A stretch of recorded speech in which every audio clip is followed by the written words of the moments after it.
পৃথিবীতে যত প্রজাতির সাপ রয়েছে তার মধ্যে অন্যতম আকর্ষণীয় ও ব্যতিক্রম সাপটি হলো সম্পূর্ণ সাদা বর্ণের একটি সাপ। এই সাপটি সচরাচর দেখা যায় না, তবে সম্প্রতি অস্ট্রেলিয়ার এক ব্যক্তি এই ধবধবে সাদা বর্ণের একটি সাপকে উদ্ধার করেছেন।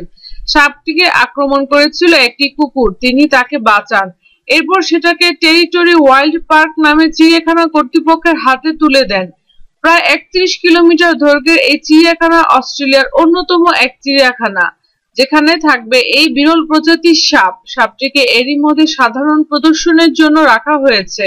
সাপটি বিষধর প্রকৃতির নয়, তবু ধবধবে শরীরে বসানো কালো পুঁতির মতো চোখের দুর্দান্ত সমন্বয় এই সাপকে দেখলে চমক লাগবেই।